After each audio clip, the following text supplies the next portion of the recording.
전방에 정치 중심에 서고 싶은 내 남자 유쾌 상쾌 통쾌 정치 토크쇼 정치인싸 오늘도 함께하는 분들 소개해드리겠습니다. 네, 안녕하세요. 현근택입니다. 네, 안녕하세요. 김주주 변호사입니다. 네, 장성철입니다. 안녕하세요, 이준석입니다. 아, 왜 목소리 깔고 그래 근데? 네?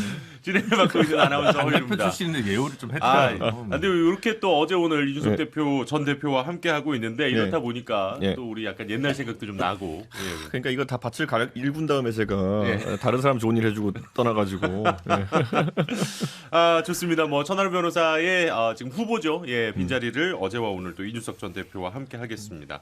근데 천하람 후보는 대단한 것 같아요. 왜요?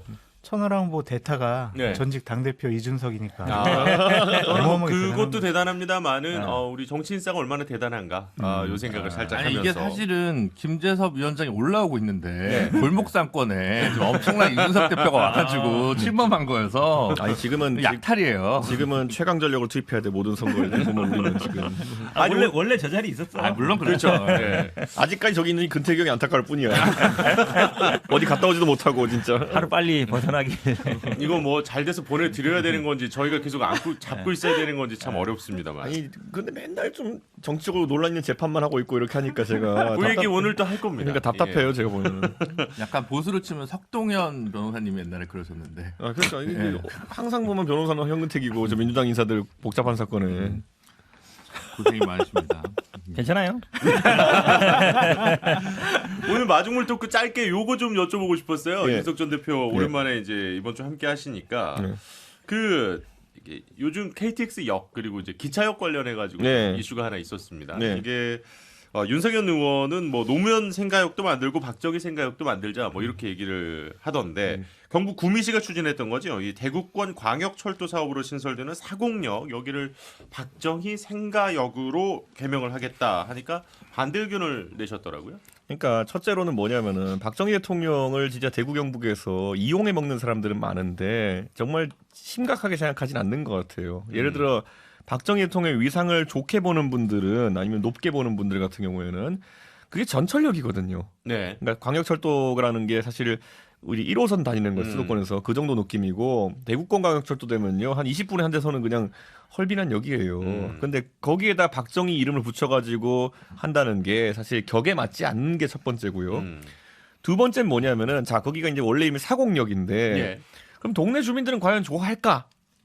이런 거죠. 보면은 동네 주민들은 여기 들어오고 이러면 교통 편의가 발달하고 그래서 동네가 뜨길 바랄 텐데. 그렇죠. 예를 들어 거기에 사곡이란 동네가 떠야 되는데 거기다 사람 이름 붙여놓으면 사곡이란 동네 자체가 뜨지가 않아요. 네. 네, 그렇기 때문에 그러면 뭐 좀 그분들의 이기적인 관점에 봤을 때는 부동산가도 오를 것 같지도 않고 그러면 박정희 생가역이라는 명칭이 그러면은 박정희 생가에 찾아가는 사람들의 편의에라도 도움되느냐? 예. 그렇지도 않아요.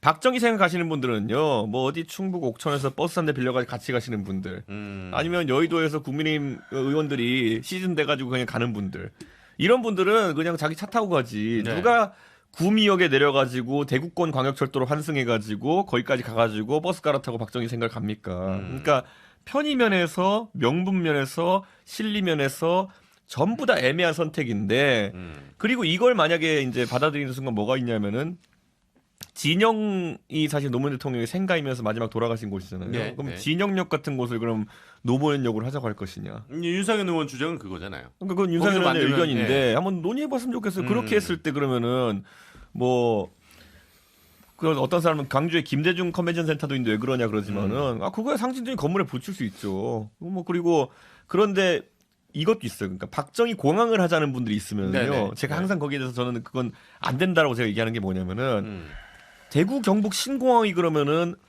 아주 활발한 국제공항이 될 공항인가라는 것도 저는 냉정히 봐야 된다 봐요. 어떤 의미인지 알겠습니다. 제가 항상 이렇게 얘기해요. 무안국제공항을 왜 전라도에서 김대중공항으로 안 이름 붙였을까? 자신이 없는 거거든요. 네네네. 네, 마찬가지로 저는 박정희 대통령의 이름을 그렇게 가볍게 쓰는 사람들이 오히려 박정희 대통령을 가볍게 보는 인사들이다. 요즘 저는- 약간 1대1 인터뷰를 너무 많이 하시다 보니까 예전보다는 좀 그 한 번의 멘트가 좀 길어지신 것 같아요. 그러니까 이전 방송 대표가. 감각이 약간 저희 쪽이랑 최적화가 아직 안 돼 있는 제가 것 이 정도로 같습니다. 해놔야지 김준일 변호사가 할 말이 없어요. 저는 박정희 이름을 너무 중히 쓰는 것도 문제라고 봅니다. 왜냐하면 어쨌든 군부 독재자이기 때문에 그런 이름을 강하게 뭐 예를 들어 국제공항에 쓴다. 그러면 아시아 넘버원 인권과 민주주의 국가의 네. 국격에 어울리냐 이런 질문을 다시 해볼 수 있거든요. 어느 정도의 로컬에서는 그렇게 고인의 이름을 쓰는 거에 대해서 뭐 어쨌든 우리 사회가 합의를 했으니까 그렇다 치더라도 더 중히 이름을 쓰는 거는 좀 별로라는 생각이 들고요. 첫 번째로. 그리고 이제 박정희 체육관도 있고 네. 구미에 박정희 로도 있고 박정희 민족 중흥관도 있고 그다음 구미시 예산으로 박정희 탄신제도 하고 네. 추모제도 합니다. 저는 이게 구미시가 좀 제발 이 박정희 마케팅으로 계속 예산 쓰는 걸 좀 중단했으면 좋겠다는 생각을 솔직히 가지고 있고요. 노무현 대통령은 뭐 그러니까 이제 우리나라도 이제 어쨌든 전직 대통령 이름 하나하나에서 뭐 건물 작은 거 하나씩 생기고 있습니다. 뭐 김영삼 도서관도 있고 노태우 네. 센터도 최근에 개소했고 뭐 다 있는데 뭐 저는 꼭 좋게 보진 않지만 근데 만약 그 지역에서는 정말 이거라도 해서 마케팅을 하겠다라고 하는 절박한 작은 도시라면 예를 들어 그 강원도 영월군에 가면요 김삿간 면이 있어요. 이번에 대구에 편입되는 군위군에 가면 삼국 유사 면이 있습니다. 이게 이제 얼마나 절박하면 그런 이름들을 쓰겠어요. 그때 뭐 책을 발간했다나 이러는데 인구도 얼마 안 되니까. 아니, 근데 경북 구미시는 그 정도까지 이렇게 그런 이름을 팔아서까지 뭘 해야 될 정도로 절박한 사이즈는 아니고 오히려 그 산업의 어떤 첨단 산업 LG도 빠져나가고 경기도 어렵거든요. 그러니까 다른 거에 좀 포커싱을 둬야지 계속 이제 박정희 마케팅으로 계속 지자체가 넘어가는 것 자체도 저는 좀 퇴행적이라고 봅니다. 경춘선 타고 가면요 갑자기 역 하나가 특이한 게 나와요. 김유정 역이. 아, 그 김유정이 시인이잖아요. 있죠. 근데 네. 그 사실 그렇다더라 저는 역은 지명과 가깝게 가야 된다고 생각하는 게 아까 말했듯이 지역이 떠야 되고 접근하기 편하려면 그 이름대로 가야 되는 것인데 그걸 너무 마케팅적으로 영명을 생각하는 부영명 정도는 저도 용인할 수 있을 것 같아요. 자, 근데 요 정도 하고 광고 가야 될 것 같습니다. 예, 저도 생각보다 얘기해야 돼요. 마지물 토크가 그냥 저기 저희도 얘기해 구미시를 그냥 박정희 시로 바꾸면 되겠네요. 아유, 무슨 자, 일단 손흥민 씨로 하는 게 낫겠다. 자, 광고 듣고 오겠습니다. 네, 정치인싸입니다. 오늘 뭐 상당히 좀 다양한 이야기, 아주 길어질 것 같긴 합니다만 일단은 오늘 나눠야 될 가장 중요한 이야기는 이제 내일 펼쳐질 체포동의안과 관련된 이야기를 먼저 시작해 볼까 합니다. 이재명 대표 체포동의안 표결이 바로 내일인데요. 지난번에도 이제 농내 의원과 관련해서 한동훈 법무부 장관이 꽤 긴 시간을 들여서 왜 이 체포동의안이 가결이 돼야 되는지에 대한 뭐 의견을 피력했습니다. 아마 이제 체포동의안 요청 사유를 내일도 길게 직접 설명을 할 걸로 보이는데 그러니까 얼마나 좀 어떤 내용들을 좀 얘기할지 그리고 소위 말하는 스모킹건은 과연 들고 나올 것인지 이런 부분들이 좀 관심이 집중되고 있거든요. 이재명 대표는 이제 구속영장에 이재명이라는 주어가 없다라고 이야기를 했는데 과연 한동훈 장관은 어떤 카드를 꺼내들지도 상당히 관심이 주목되고 있습니다. 네 분의 의견 좀 들어보도록 하겠습니다. 일단 현 변호사님.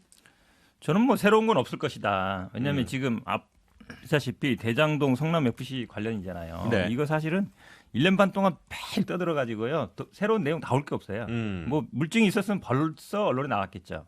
지난번에 나왔던 이제 노웅래 의원 뭐 돈봉투 부스럭 소리 같은 네. 경우는 그 당시에 막 이제 처음 나온 사건이었거든요. 네. 그러다 보니까 나온 건데 그때도 여론이 그렇게 좋지는 않았어요. 검사냐 이런 얘기가 많았거든요. 법무부 장관으로서는 뭐 대체적인 얘기하고 그다음에 이게 왜 구속 사유가 되는지 이 정도 얘기하면 되는데 구체적인 증거에 대한 설명을 하면서 이게 뭐 검사로 나왔나 법정인가 이게 논란이 있어서 이번에는 제가 보기에는 뭐 새로운 내용 아니면 뭐 그동안 알려지지 않은 내용 가능성 증거라든지 이걸 제시할 가능성은 거의 없다라고 봅니다. 장 소장님. 뭐 공직자 공무원으로서 해야 될 일을 하겠다라는 것을 보면 지금 일각에서 예상하는 것처럼 에이 이번에는 노웅래 의원 때처럼 안 하겠지라고 전망하는 것은 잘못된 것 같아요. 어떠한 구체적인 혐의 사항을 그래도 넣지 않을까. 그래서 이재명 당대표는 나쁜 사람, 범죄 혐의자, 잘못한 사람이라는 인식을 의원들과 국민들에게 본인 입으로 주고 싶어하는 것 같아요. 사실 그래서 이제 지난번 노웅래 의원 때 어떻게 보면은 그때 당시 이제 한동훈 법무부 장관의 그 말하자면 이야기가 이 정치인으로서의 한동훈의 네. 거의 첫 자리가 아니었냐 이런 그렇죠. 평가들도 좀 많아졌잖아요. 그렇다 보니까 좀 더 의식을 하게 될까요? 그렇죠. 지금 행정부 내에서 아니면 여권 내에서 집권 세력 내에서 이재명 당대표랑 지금 맞짱 뜨는 사람은 한동훈 법무부 장관 같아요. 국무위원으로서 그러한 정치적인 뭐 여러 가지 생각들을 가감없이 얘기하는 게 옳으냐 그러냐 이걸 떠나서 네. 국민의힘 지지층에서는 시원하다고 생각을 할 겁니다.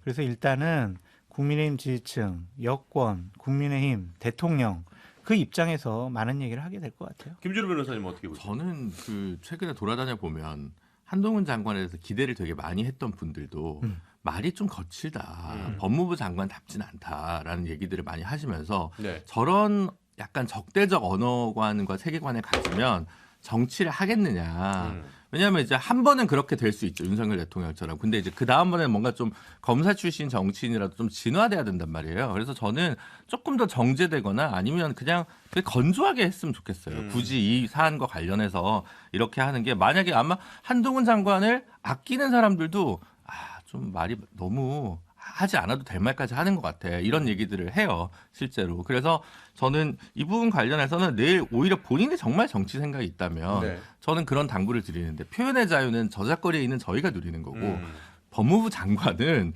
표현의 자유를 보호하는 사람이지 본인이 그런 권리를 남용하는 지위에 있는 사람은 아니라고 생각합니다. 그럼 밀린다고 생각할 것 같아 그러면.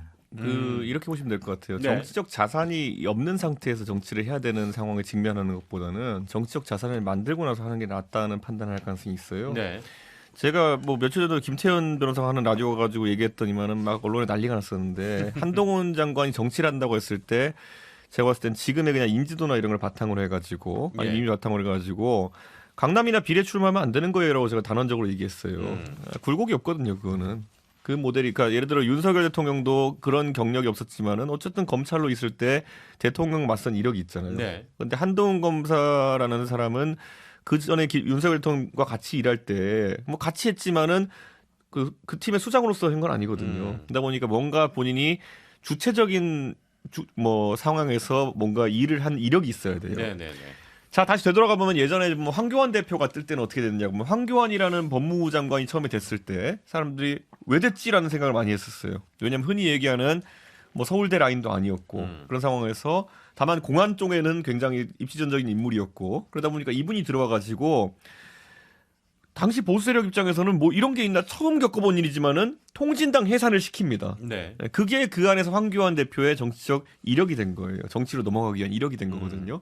그러다 보면 또 그 성과를 바탕으로 총리도 되고 이제 하면서 어느 정도 그 모양이 맞춰지면서 이제 간 건데 한동훈 장관도 그래가지고 본인이 만약 정치적 커리어를 생각하고 있다면은 뭔가 본인이 주체적으로 해서 했다고 인정되는 것이 있어야 돼요. 네. 장관하면서. 그게 지금 이제 저는 이재명 대표와의 일전이다.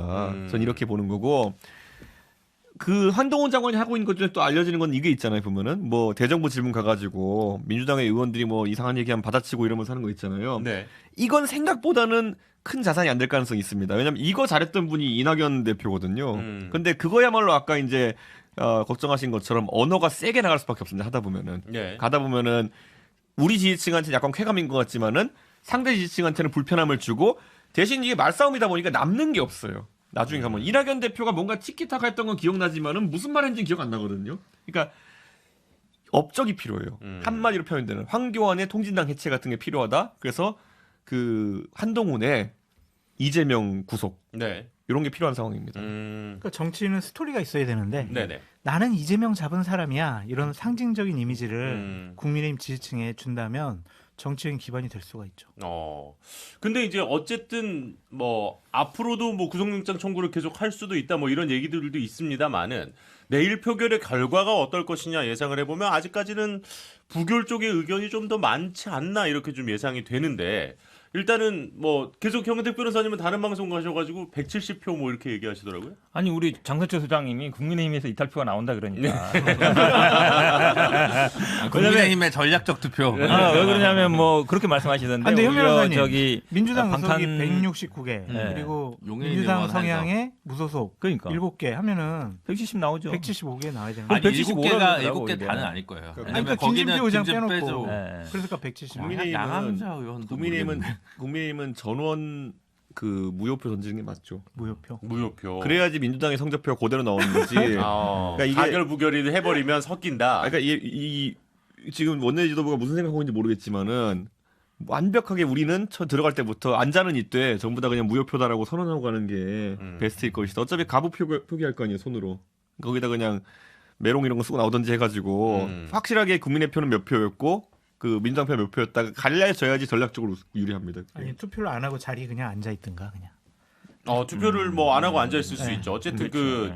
그게 재적 인원의 이제 또 그렇죠. 과반 이렇게 예. 되는 거니까. 이건 이게 전자 투표를 하는 게 아니라 말씀처럼 네, 유기명 투표를 하는 거기 네. 때문에 예, 그렇죠. 그럴 수 있는데 그렇게 되면 이제 어쨌든 민주당과 국민의힘 표의 향방은 확실히 지금 이준석 전 대표 얘기대로라면 근데 알 수는 이준석 있겠네요. 대표- 저 같으면 당론으로 메롱 쓰고 나오라고 합니다. 저렇게 가면 사실은 이 국민의힘이 이탈표를 두려워하나? 아니 하지 이런 얘기가 나올 수 있어요. 왜냐면 그거는 자신 형들 있게 생각이고 우리는 네. 이거는 민주당이 이재명의 운명을 스스로 거치를 결정해라라는 정치적 메시지가 강한 거예요. 그러면은 그 안에서 반란표를 던진 사람도 찬성표를 던진 사람도 민주당은 머리 엄청 아플 겁니다. 아니 근데 저는 현 변호사님께 좀 여쭤봐야 될 거는 일단 아마 네 분 다 그러면 내일은 부결이 나올 것이다라고 생각을 하시나요? 그럼 네. 네. 이준석 전 대표도 그렇게 생각하시죠.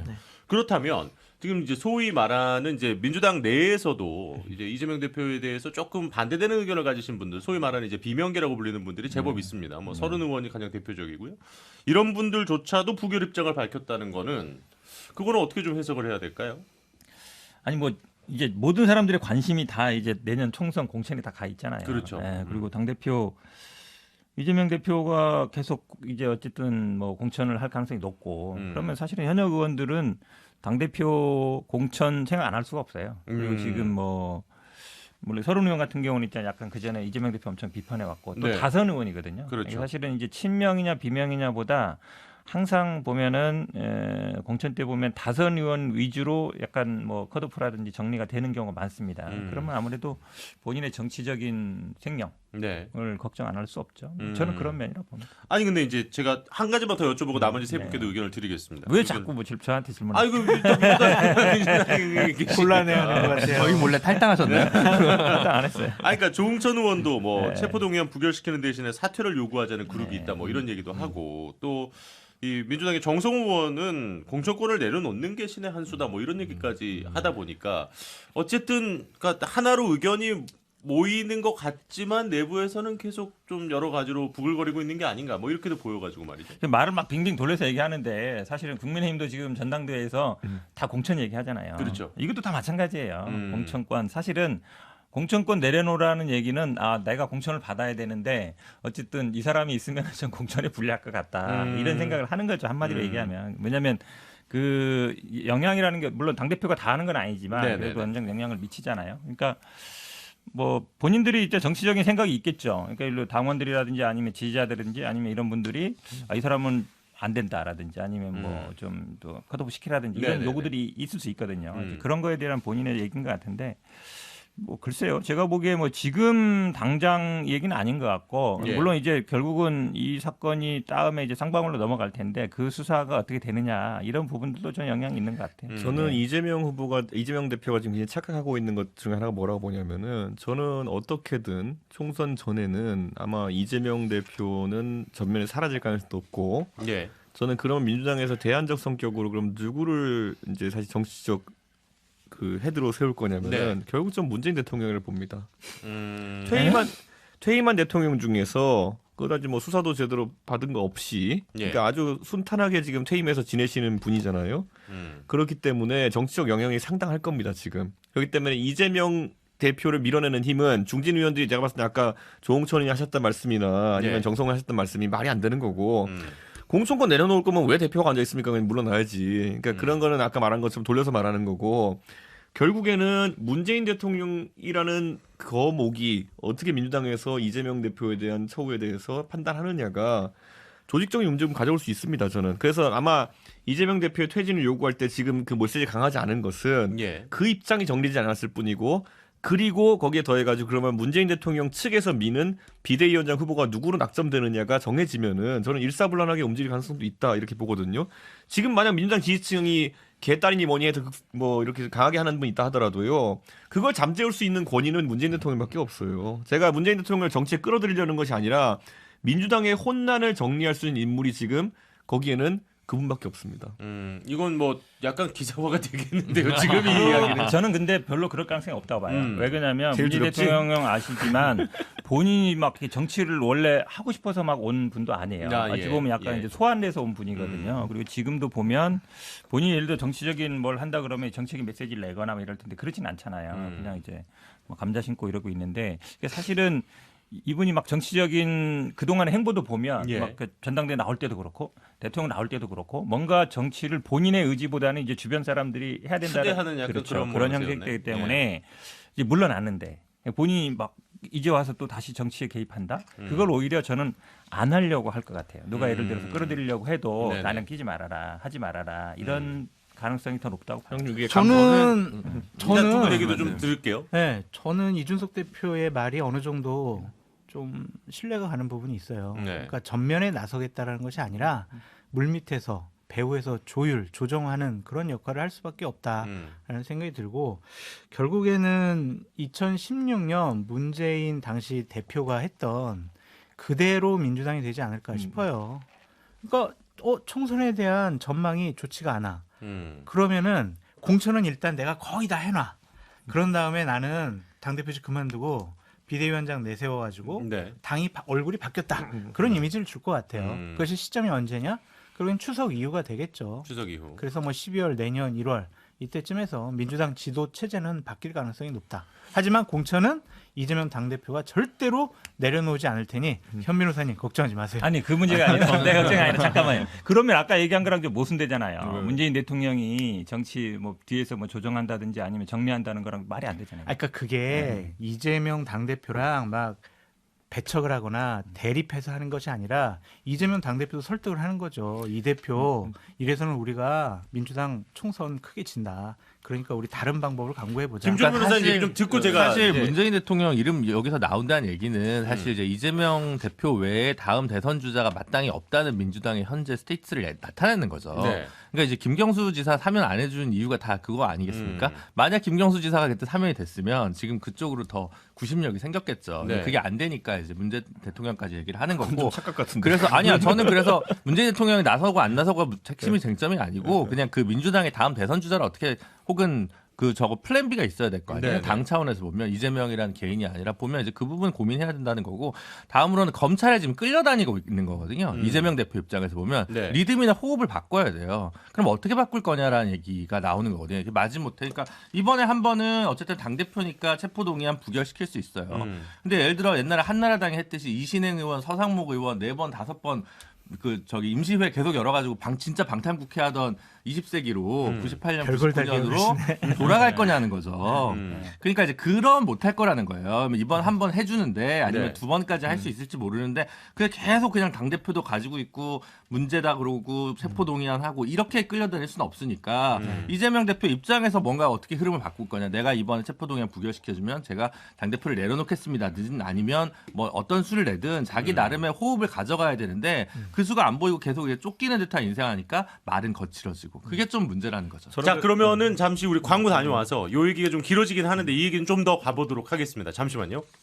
네, 정치인싸입니다. 우리 지금 상당히 이 이야기가 치열해지고 있는 상황인데 김준호 변호사님 하신 얘기를 조금 더 논의를 확장을 좀 시켜볼까 합니다. 뭐 지금 얘기해 준 것처럼 그러니까 이재명 대표가 만약에 이제 첫 번째는 부결이 뭐 될 걸로 네 분 다 예상을 하셨으니까 많은 분들이 또 그렇게 예측을 하고 있고 그럼 두 번째, 세 번째 계속해서 이런 식으로 체포동의안을 요구를 해왔을 경우 이게 어떻게 돌아갈 것인가 이제 좀 이런 문제가 발생을 하거든요. 그러니까 김준호 변호사 한 말 중에서 제가 동의하는 부분은 재차 3차 들어왔을 때 막기는 어려울 것이다. 물론 그런데 이번에 대통령실에 누가 촉새가 나불나불 해가지고 그거를 자기들 전략이랍시고 이제 언론 인터뷰하면서 얘기를 그게 했죠. 부담이 가긴 하는데 네.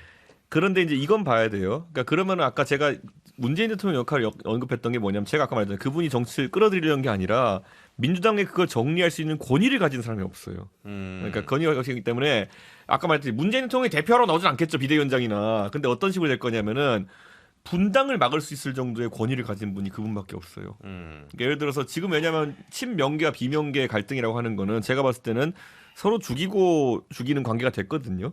예. 근데 거기서 타협점을 만들어내 가지고 그러면은 어떤 비대위원장을 세우고 그 사람에 대한 권위를 부여하는 역할을 문재인 대통령이 하실 수 있는 거거든요. 그러니까 그런 정도의 타협안이 만들어지고 다만 이재명 대표의 거취에 대해서도 그 부분에 대해서는 신임 비대위원장 이런 사람이 최대한 어떻게 당에서는 이재명 대표에 대해서 뒤통수 안 때리는 방향으로 가겠다는 식으로 타협하고 끝날 가능성이 높다. 네. 근데 그 중재를 보증서고 권위를 부여할 사람이 없다니까요 지금. 아까 뭐 김경수 이런 사람은 제가 봤을 때는 급이 낮고 김경수 전 지사는 좀 약하다. 아니 본인이 뭐 정치인으로서는 비중이 있겠지만은 그런 정도의 타협을 이룰 만한 권위는 없기 때문에 그게 중요하고 제가 그래서 줄기차게 비대위원장 후보군으로 얘기하는 게 뭐냐면은 이낙연 대표는 해봤자 어차피 또 옵티머스 라임 때문에 똑같은 상황 나올 수 있으니 결국에는 문재인 정부의 총리 마지막으로 지냈던 김부겸 비대위원장 체제로 갈 것이다.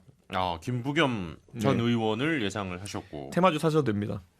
아니 그건 뭐 근데 제가 이준석 그건 아니고, 대표가 뭐 정치 분석은 잘하는데 이제 국민의힘의 이 상황하고 민주당의 상황을 너무 같이 보는 것 같아요. 저기는 사실은 친윤, 비윤 이게 지금 어떻게 될지 모르잖아요. 예. 다 눈에 보인단 말이죠. 이러다 가다가 만약에 나중에 당이 뭐 깨지나 아니면 우리 이준석 대표가 뭐 탈당하나 이런 얘기들이 다 기자들 사이에 하는데 사실 민주당은 그 정도 갈등 관계가 아니에요. 전당대회 하면서 우리가 저기처럼 막 서로 못 잡으면서 안달이고 막 이러지 않았거든요. 예. 그리고 그 전에도 그런 경우도 별로 없고 물론 예전에 뭐 열린우리당 경우도 있지만 그거 한 번 정도고 근데 보수당은 선거 때마다 찢어졌다 갈라졌다 찢어졌다 갈라졌다 그래요. 그 정도 갈등 상황은 아니고 사실은 지금 2번, 3번 계속 친다 그러는데 그게 지금 치는 것만큼 저는 효과 없다고 봐요. 왜냐하면 지금 수사 대장동이라든지 FC라든지 부패방지법은 1년 반 동안 수사해온 거예요. 네네네. 다 긁어 모아가지고 그냥 압수수색 다 해가지고 긁어 모아서 낸 게 이거거든요. 그럼 그 다음에 예상되는 게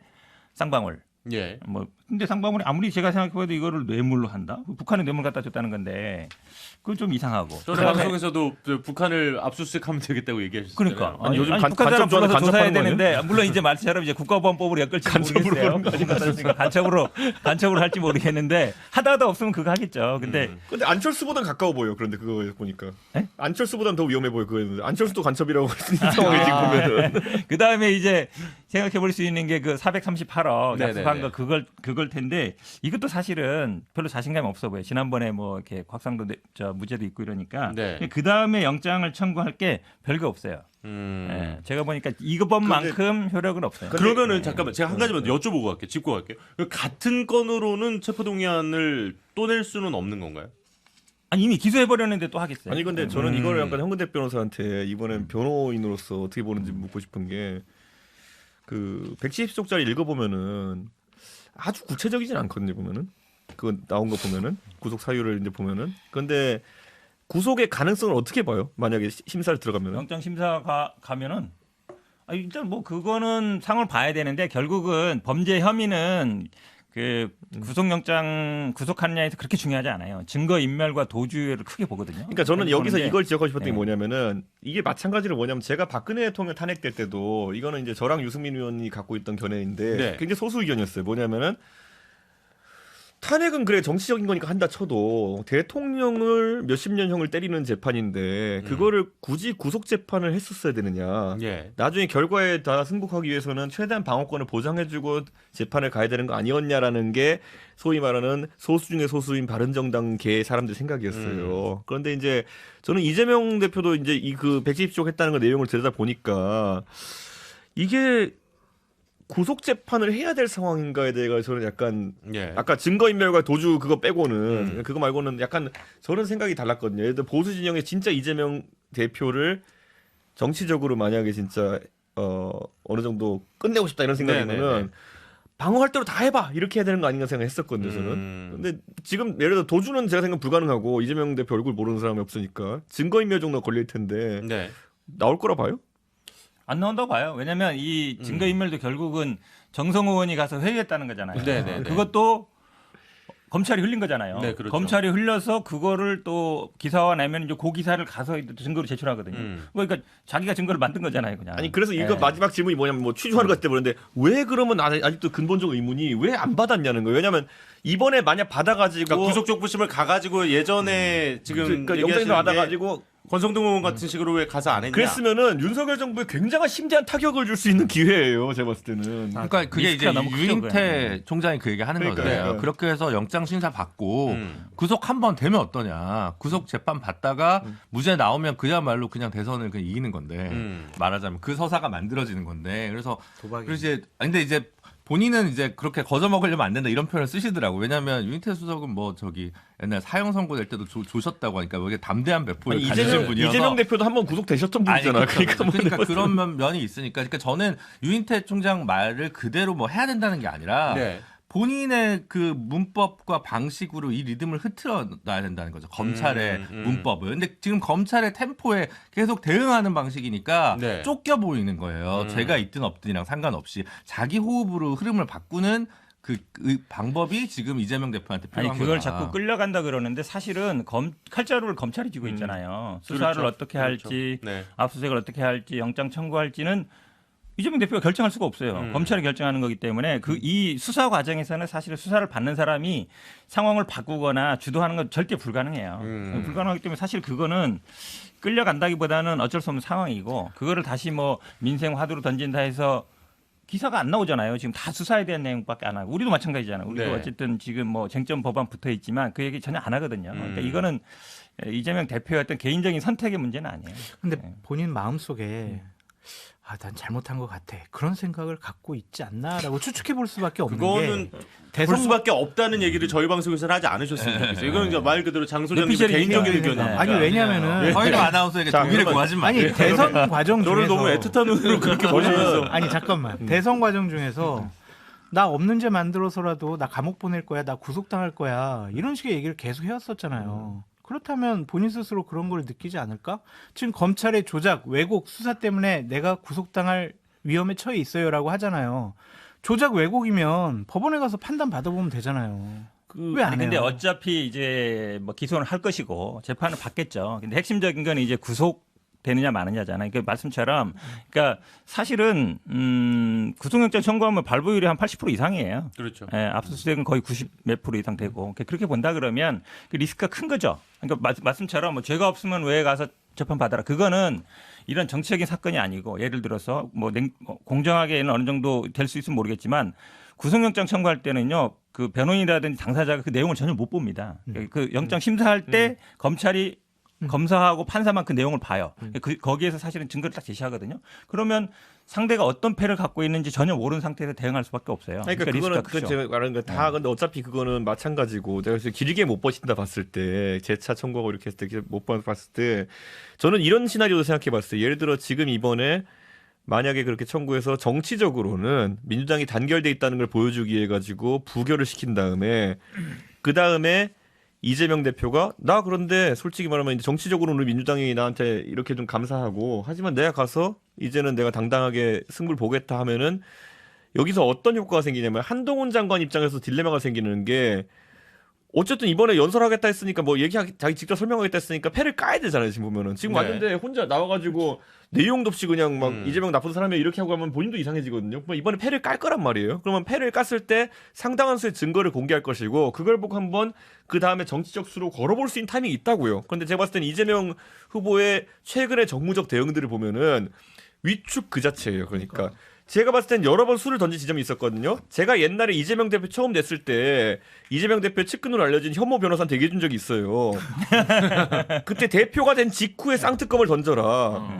그때 걸었으면 지금 완전 다를 거예요. 근데 그때 현모 변호사가 능력이 없는 사람인지 안 걸더라고요, 보니까. 근데 제가 얘기한 거 이제 뭐냐면은 그러니까 정치적 대응의 정무적 대응은 타이밍이잖아요, 보면은. 근데 이번에도 제가 봤을 때는 몇 개 아주 좁은 타이밍이 나와요, 제가 봤을 때는. 근데 그거를 안 쓰고 갈 이유가 없어 보여, 제가 봤을 때는. 저도 대선 기억이 시기부터 말을 아니 들었던 기억이 안 나는데 저는 대선 시기부터 쌍특검 네. 받는 게 차라리 맞다. 안 그럼 지금 벌써 매듭은 졌을 거예요. 어느 정도 수사는 아니면 아직까지 특검 하느냐 마느냐고 싸울 수도 있어. 뭐 어쨌든 이제 그런 방식이 가능하죠. 됐을 텐데 지금 와서 특검하자고 하면 이제 이상하게 돼버리니까 그 수는 날아간 거고 그러다 보니까 이제 당 대표 내려놓거나 아니면 그냥 구속영장 실질심사 받으러 결국 한 번은 가거나 이거 외에 마땅한 수가 지금 없는 거예요. 이재명 대표 약간 스스로 코너에 몰리게 된 거죠. 뭔가 그래서 겁내하는 것 같아. 지금. 아니 근데 저는 자꾸 이제 뭔가 이제 한동훈 장관이 뭔가 제시할 거라 그러는데 네. 뭐 있어요? 대장도 아니, 그러니까 뭐 몰라요. 이제까지 그러니까 언론에 그렇기 네. 때문에 일단 내일 한동훈 장관의 입에 뭐 많은 분들이 관심을 갖고 있는 이유가 바로 그거죠. 예, 지금 그러니까 아까 저는, 이제 이준석 대표가 저는 얘기한 사실 것처럼. 유죄라고 단정하지 않아요. 오히려 공직선거법상 허위사실 유포 문제만 유죄 나오고 나머지가 무죄 나오면 전국은 어떻게 돌아갈까 이런 생각을 해본 적이 있어요. 아 저는 이재명 김준일 대표가. 변호사 약간 비슷한 생각이 네. 뭔 생각해 본 적이 있냐면은 재판 일정을 봤을 때 예를 들어 뭐 백화점식 기소할 거 아니에요 네. 보면은 그렇게 되면은 공직선거법만 먼저 나올 거 아니에요 보면은. 근데 그것만 총선 전에 나올 것 같아요.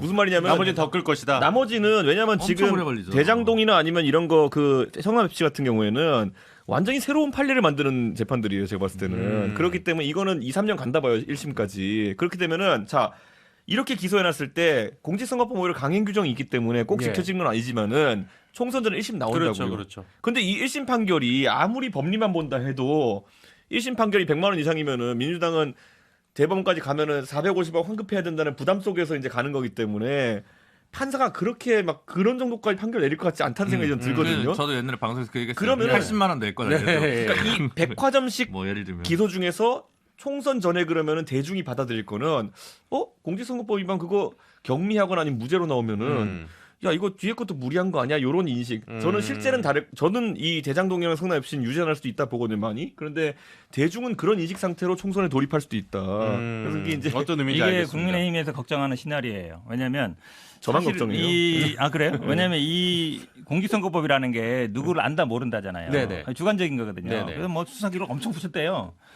그런데 결국 안다 모른다를 가지고 이 검증을 어떻게 할 거냐. 물론 뭐 사진 골프 친 거 뭐 여행한 거 뭐 하겠죠. 근데 우리 이준석 대표도 있지만 정말 많은 사람 만나잖아요. 네. 많은 당원도 만나고 그 사람은 그분을 알아요, 당연히. 왜냐면 유명한 사람이니까. 근데 그 사람이 이 사람을 아느냐. 이건 또 사실은 이걸 어떻게 입증하죠? 저는 뭐 그냥 뇌에다가 뭘 집어넣어 가지고 뭐 이렇게 뭐 검증하나? 뭐 검색 기능이 있는 것도 아니고. 그러니까요. 예, 그러니까 어떤 이런 말씀이신지 거를 가지고 알겠습니다. 제가 보기 안다 모른다 아니면 뭐 심리적인 압박이 있다 없다라는 거는 주관적인 판단이기 때문에 이런 걸로 제가 보기에 기소하는 것도 이상하고 이걸로 유지하기도 쉽지 않아요. 아니, 근데 그러니까 다 지금- 떠나서 네. 하나만 말씀드리면 다 떠나서 이렇게 정말 여러 가지 범죄 혐의 의혹을 갖고 있는 당 대표와 함께 가는 민주당이 과연 총선에서 유리하냐, 긍정적이냐, 아니면은 자신들이 원하는 결과를 낳을 수 있느냐 그러한 부분도 생각을 총선 해보시면 1년 좋을 넘어나 것 맞고요. 그동안 그 사이에 제가 보기엔 정치적 변수는 근데 그 많습니다. 예. 현근택 변호사 이제 또 이재명 대표 이제 정치적 운명을 하기로 했으니까 지금 자꾸 이렇게 하네. 연루시켜. 옛날에 추미애였잖아. 근데 그 이렇게 봐야 되는 게 뭐냐면 총선을 치르려면 제 생각에는 이제 당 대표하는 사람이 상징 자본이 남아 있어야 된다 보는데 네. 이재명 대표의 상징 자본이라고 하는 것이 이 과정 겪고 나서 뭐가 남아 있는지를 내부적으로 평가할 것 같거든요. 왜냐하면 제가 지난 지방선거 때 제가 솔직히 이재명 대표를 공격하는 역할을 많이 했기 때문에 보면은 그때 김포공항을 옮기느니 뭐 이런 거 하면서 네네. 수직 이착륙기 이러면서 약간 젊은 세대는 희화가 됐어요. 그러니까 유능한 이재명의 이미지가 많이 상실됐어요 그때. 그러니까 큰 선거가 커지면 커질수록 예를 들어 성남시장, 그러니까 성남 현감할 때는 아니면 경기 관찰사 할 때는 괜찮았어요. 네. 그게 드러나지 않았어요. 근데 대선 나가 보니까 뭐 기축 통화부터 해서 주주주 쏟아지잖아요 보면은. 그러니까 이런 것들에 대해서 젊은 층에서 예전에 이재명이라는 사람을 좋아했던 부분이 많이 약간 상실된 사람 속에서 대선을 아깝게 진 대선 주자로서의 정치적 그 위상만 남아가지고 여기까지 왔는데 그럼 여기서 뭐가 남아가지고 총선을 지휘하냐에 대해 가지고 그거는 한번 생각을 해봐야 되거든요. 그게 부족하면 민주당에서 아마 약간 의구심이 드는 지점이 있을 거예요. 이준석 대표가 그래서 그때 기억나요. 물론 이제 저는 못 나갔지만 네. 제주도 김포공항 가지고 뒤엎으려고 엄청 노력했거든요. 막 제주도 몇 번 가고 막 그렇죠. 했는데 네. 결국은 못 뒤집었죠. 제주도 네. 역대 최고 득표.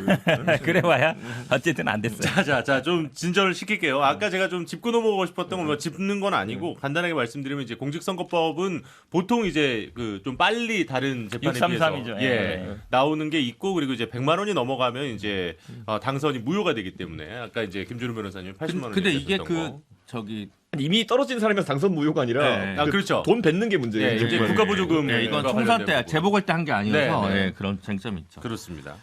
자, 야, 이야기가 상당히 좀 길어지긴 했는데요. 이제 좀 다음 주제로 넘어가 보도록 하겠습니다. 이 정리하기에 앞서서 일단 내일 국회에서 일단은 오늘 뭐 네 분 이야기 쭉 들어보니까 한동훈 장관이 도대체 무슨 얘기를 할 것이냐. 그걸 일단 좀 관심 있게 봐야 될 것 같고. 그리고 이제 몇 표 정도가 나올 것이냐. 국민의힘에서 이탈표는 얼마나 있을 것이냐. 국민의힘에서? 그렇죠. 양쪽 이탈표. 예, 양쪽의 이탈표. 국민의힘 무조건 메롱 쓰고 나와야 된다니까 이거는. 아니 근데 아마 전략 투표할 수도 있다니까요. 그게 무효표로 과연 그렇게 할지는 좀 내일 한번 지켜보죠. 예. 그리고 이제 마지막으로는 2차, 3차 앞으로의 이 향후에 이재명 대표를 향한 체포동의안이 계속 왔을 경우에 국회에서는 어떻게 돌아갈 것이냐 이런 부분들을 좀 보시면 되겠다. 이 정도 정리를 하고 다음 주제로 좀 넘어가 보겠습니다. 아유, 자, 이 지금 부승찬 전 대변인, 국방부 전 대변인이죠. 이분이 이 천공이 이제 과연 공갈에 갔느냐 안 갔느냐로 이제 처음 이제 문제 제기를 하셨던 분은 이분이 처음은 아닙니다만, 네, 김종대 전 의원이었죠. 그런데 이제 계속해서 압수수색이 지금 들어왔습니다. 그렇게 되자 압수수색이 들어오니까 이건 어떻게 보면은 메시지를 주는 거다. 이것과 관련해서 이야기를 하면 너네도 압수수색을 당할 수 있다. 뭐 이제 또 이런 인터뷰를 CBS 라디오랑 하셨더라고요. 이 건 어떻게 보시는지 좀 이야기 듣도록 하겠습니다. 이게 사실은 이거를 천공과 관련 없다고 생각하는 사람이 누가 있겠어요. 이제 지금 국방부에서는 천공과 관련 없이 뭐 군사기밀 유출로 압수수색 한다는 거잖아요. 네. 그걸 하고 있는데 아니 사실은 갑자기 하는 것도 그렇고 그 다음에 지금 뭐 거기에 뭐 군사기밀이라는데 이분 얘기는 이제 다 이제 본인은 대변인이니까 다 이제 어쨌든 받아서 언론에 이미 다 브리핑한 거다. 네. 한미 그 SCM이라 그러죠. 그러니까 이분이 네. 최근에 내신 책에 지금 이 내용들 그렇죠. 때문에 지금 근데 문제가 핵심이 천공 부분을 압박하는 걸로 다 보는 거죠. 그렇게 안 볼 수가 없죠. 아니 근데 또 이제 그 와중에 JTBC에서 천공 측을 찾아갔더니 안 갔다라고 부인하는 것도 아니고 입장을 정리하지 않겠다. 이건 그러니까 그쪽도 뭔가 그러니까 뭘 하는 건지 TV조선에서 이상하더라고요. 어쨌든 안 갔다라고 보도한 거잖아요. 네. 그쪽에 했는데 그건 아니더라고 부인한 거잖아요. 안 갔다는 건 아니다. 라고 한 거랑 마찬가지거든요. 입장이 없다는 그렇죠. 얘기니까. 예. 예, 안 갔다는 건 아니다. 그러면 이제 간 거냐? 갔다라고 말은 안 하지만 그래도 안 간 건 아니라는 거니까 갔을 가능성이 굉장히 우리말이 높은 이렇게 거죠. 어렵습니다. 예, 아니, 저도- 천공 빨리 불러다가 조사하고 수사했으면 좋겠어요. 아니 그러니까 그러니까 당장 얘기가 나오는 게 이제 부승찬 전 대변인을 지금 압수수색을 했는데 그럼 천공 측을 압수수색을 하면 되는 거 아니냐 이런 그러니까 얘기들이 나오는 거잖아요. 지금 그러니까 현근택 변호사가 인용한 발언도 보면은 결국엔 천공 발언이 아니라 결국 천핵관이잖아요 보면은. 그렇죠. 천공 측의 관계자. 그러니까 천공 측 신관계자가 한 말인데 지금 이게 사실 저도 천공 본인에 대해 빨리 입장을 정리하도록 해가지고 이걸 들어야 되는 것이고 저는 이런 생각해요. 지금 이제 부승찬 부대변인 지난번에 제가 뭐 라디오 왔더니 앞에 계셔가지고 잠깐 얘기하기도 했는데 예. 이게 남영신 총장이 사실 입장을 이제 안 내기로 한 거잖아요. 사실 보면은. 근데 결국 부인을 했죠. 그러니까 부인을 쓸바 설탕하고 없다. 뭐. 그렇게 되면은 부승찬 전 부대변인 입장에서는 그냥 곤란지에 빠진 겁니다. 이제 보면은 본인의 편에서 증언해줄 사람이 없다는 거예요. 그리고 예를 들어 뭐 공관병이니 아니면 무슨 뭐 이런 부사관이 이런 부사관, 사람들은 아니 엄연히 뭐 전역할 거 아니면 그걸 왜 증언해주겠습니까? 부승찬 전 대변인이 원래 뭐 정치 쪽에 있던 사람이니까 예. 본인이 그렇게 임기 마치고 나와서 하는 얘기지만은 그래서 아마 이거는 증언자 자체 찾는 게 어려울 것이고. 사실 저는 이제 뭐 그런데 그렇다고 해서 이제 그거를 다 클리어하는 방식이 천공의 핸드폰 위치 추적을 해보니 뭐 없다 이런 것도 국민들한테 아주 명쾌하게 해명이 될 것 같지는 않아요. 네네네. 그래서 천공 본인이 입장을 밝히도록 하는 게 중요할 것 같다. 그래서 이제 본인이 들은 시점이 4월 1일이니까 3월 14일에서 한 30일 사이에 뭐 이것과 관련된 뭐 그러니까 압수수색을 한 번만 하면은 해결될 가능성이 높다는 게 지금 부승찬 전 대변인 측의 입장이긴 합니다.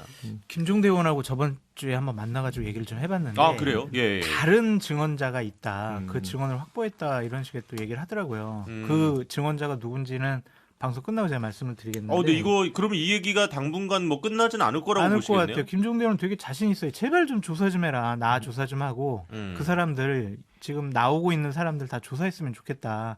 그래요. 그런데 저는 이 집권 세력에 말씀드리고 싶은 거는 천공을 조사하거나 수사하지 않으면은 뭔가 감추려는 거 아니야? 뭐가 있는 거 아니야? 이런 생각을 국민들이 할 수밖에 없거든요. 이건 더 안 좋아요.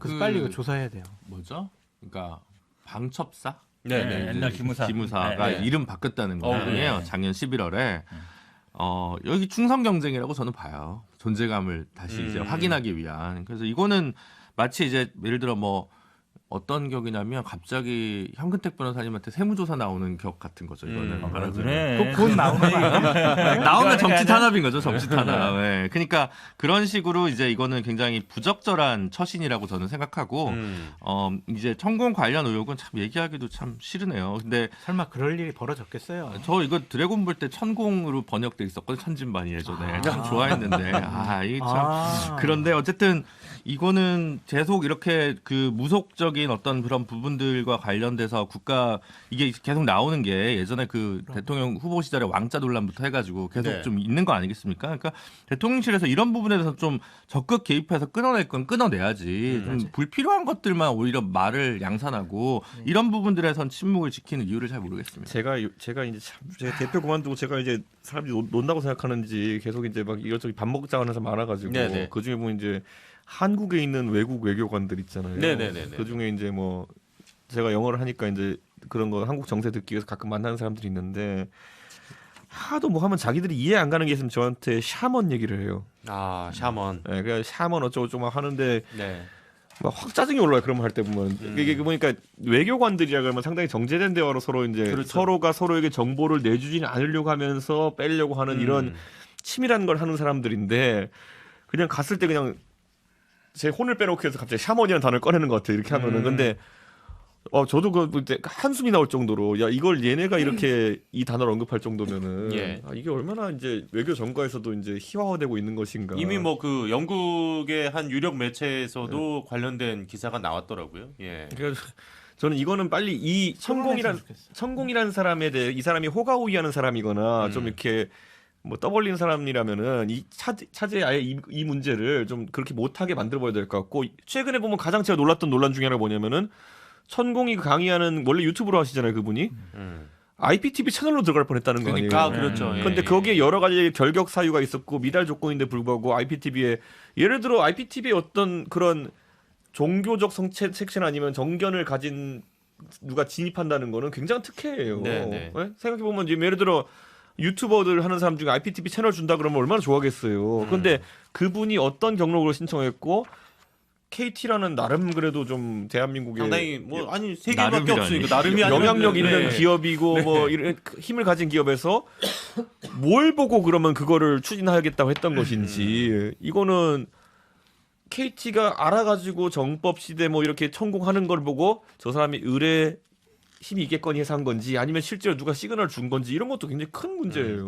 지금 시간이 저희가 1분 가량 남아 있는데 현 변호사님 이 건과 관련해서 의견 아직 못 들었으니까 현 변호사님 의견까지 좀 들어보겠습니다. 아니, 사실은 뭐 군사기밀이라는데 이제 한미 장관 간에 뭐 대화를 나눴다는 얘기잖아요. 네네. 근데 그걸로 압수수색하고 기소한다. 그러니까 어쨌든 뭔가 터뜨렸기 때문에 한다는 건데 천공 저는 수사하기 쉽지 않을 거라고 봅니다. 왜냐하면 매기처럼 뭐 누가 해야 할 거냐 이거를 예. 그럼 뭐 기무사가 할지 아니면 뭐 경찰이나 검찰이 할지 모르겠는데 다 눈치 볼 거예요. 이 사람을 내가 불러서 조사해도 되나?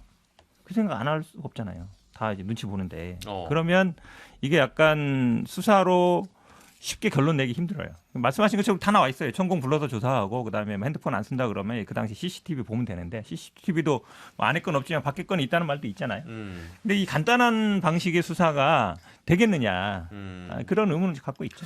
저는 저희가 윤석열 검찰총장과 그분을 따르는 검사들에 대해서 우리가 환호하고 박수쳤던 이유가 권력에 굴종하지 않고 불의에 과감없이 수사하고 잘못된 것을 밝히려는 노력을 해왔었잖아요. 그러한 모습을 계속 보여줬으면 좋겠다. 알겠습니다. 네, 아마 많은 국민들 또 우리 청취자 여러분들께서도 라스푸틴의 재림은 아니기를 아마 다 바라지 않을까 이런 생각이 좀 들고요. 광고 듣고 오늘 방송 마무리하도록 하겠습니다. 네, 정치인사 벌써 마무리할 시간이 됐습니다. 윤석 전 대표 오랜만에 어제 오늘 함께 하신 거 어떠세요? 좀 편한 자리시잖아요. 원래 그 자리였잖아요. 아이고 현근택 변호사 얼굴을 보니까 좋은데 네. 예. 이제는 저 형님도 좀 잘 됐으면 좋겠다. 처음부터 끝까지. 저 형님이 이곳을 떠나는 그날까지 네. 항상 응원하겠습니다. 정치인사. 전당대회 이후에 또 뭐 아니면 그 와중에도 시간 맞으시면 또 한번 와 주시고요. 예, 알겠습니다. 어제 오늘 고맙습니다. 그리고 우리 원래 멤버 세 분도 수고 많으셨습니다. 다음 주에 뵙겠습니다. 고맙습니다. 감사합니다.